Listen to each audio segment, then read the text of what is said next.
back to Tech RSA. Well, I hope you guys are doing pretty good. I mean, obviously, I guess I am. Well, today I have another review for you guys. The Z Air Plus, or in other terms, an exact clone of the Macbook Air Plus. It is one of the most spot-on clones I've ever seen, and the design is actually pretty neat. Now, it will come packaged like this. Very durable packaging. Now, in the box,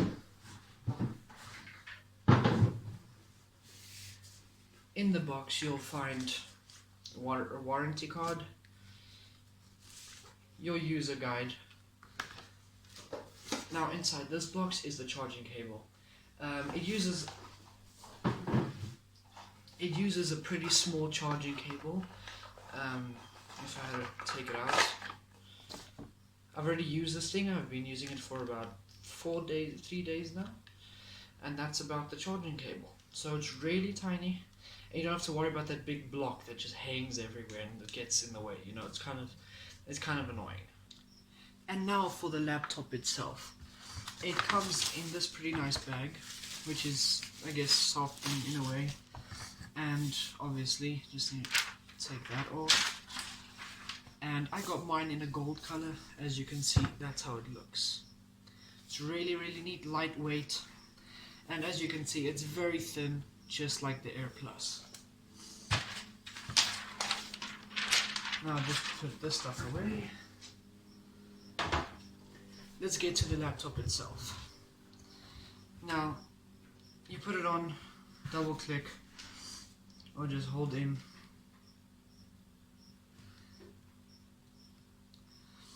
And as it goes on, there we go, it's on. It doesn't take very long to boot up. The specs on this thing is a 500GB hard drive disk. It has two drives technically. The one is 315 and the other one is 185. The other one is 185. It is an Intel CELERON. It uses an Intel integrated GPU, Intel 500. So it's pretty good. I mean, it's basically a work laptop. You won't use this necessarily for gaming. And it, like, as you can see, the picture is obviously beautiful.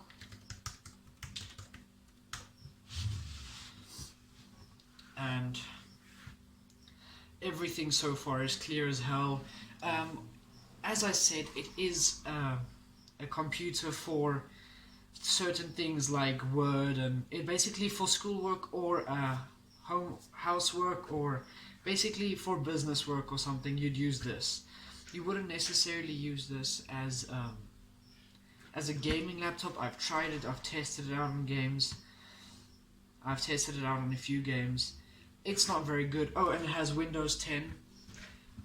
On the side over here, it has USB 3.0 ports. It has the charging port. It has HDMI, a USB Type-C. On this side, it has just a 2.0 USB port, earphone jack, and SD card reader. No CD jack at all. Or, yeah. So, obviously, it's normal Windows 10 standard, if you get what I mean. It just looks normal. You can change the color of the background. Now, the thing about this thing is the picture. I think this is it's a 60 Hz panel. I'm pretty sure it's IPS because it's really, really good quality. And if you had to, they gave a sample video. Opened it twice for some reason. Sample video. It's really gorgeous. Now, this video shows basically the quality that you will get, and it's easy to put the volume up. Basically, this is extremely high quality in my opinion. It's not very fussy. It works really well, and it's a really fast. Considering that it uses an Intel Celeron, the gigahertz goes at 1.1 gigahertz, and but it can be overclocked to 2.4 gigahertz. Surprisingly, because laptops generally don't get overclocked but this thing has the capability to go to 2.4 gigahertz, which in my opinion, to go from 1.1 to 2.4 is pretty amazing, especially for a Celeron chip. And yeah, so it's a 16-inch, 15.6 inch display. Obviously the integrated graphics that I told you about, 500. It has HDMI, Wi-Fi, Bluetooth, Dolby Music. I think it's Dolby 7.1, which is really nice. And as you can see, the video here is very beautiful. Now the laptop itself is not that pricey. It goes for around 3,500 to 4,000 rand. So probably in US dollars it would be around 200 to 300 US dollars, around there. And if I had to go out of it, it would like easily just go out. It's really fast. It's not a slow PC at all, surprisingly. I've never really heard any good things about an Intel Celeron. But yeah, moving on to the next thing that is pretty important for most people. Obviously I'm going to test this out on Cinebench R15, and there's a problem here. It says Windows 8 there. Don't just ignore that, because it is Windows 10, that's for sure. Now let's get to the part that everyone's interested in. Now I'm using Cinebench R15 to kind of show you guys how fast this thing is. As you can see, it's not really that fast, it's pretty slow. It uses 2 cores and 2 threads and runs at 1.1 gigahertz. I haven't overclocked it yet. Obviously it's an N3350 CPU for the Celeron, and Windows 10. I don't know why it says Windows 8 over there, it's really wrong. Integrated HD graphics, 500. And this thing is not too slow, but I mean, I think this would get on people's nerves since this is a stress test.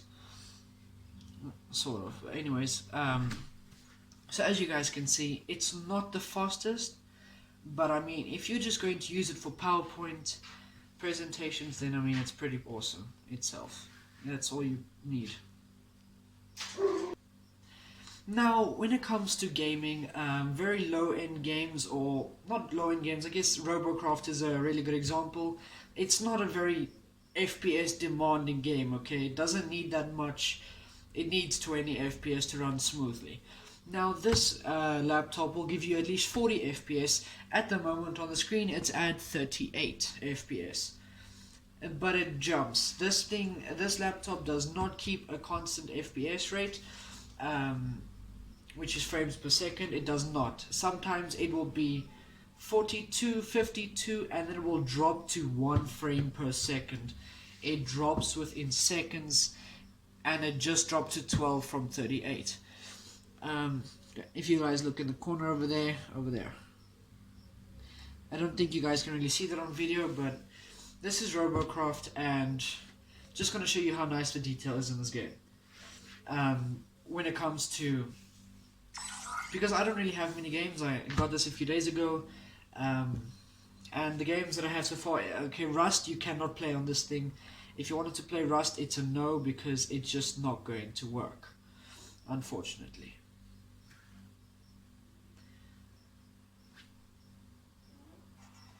Now onwards to the gaming. It's right now at 16 FPS, and that's basically everything. Looks pretty good. Now let's play.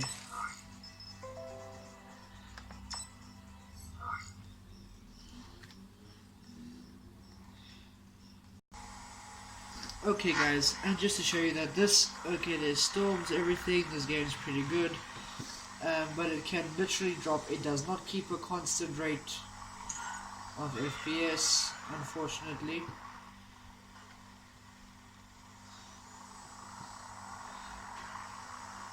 So let's go to that one. Oh, there's enemy players. I'm going to die. And as you can see, but like the frame is not dropping that bad, guys. If you think about it, it's staying on 10 frames the whole time and everything's running smoothly.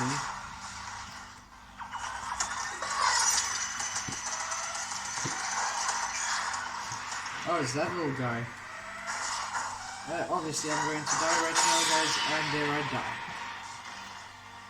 But it's not the easy to play, but at least it stays at 9 frames per second, but it does have its times where it drops and increases.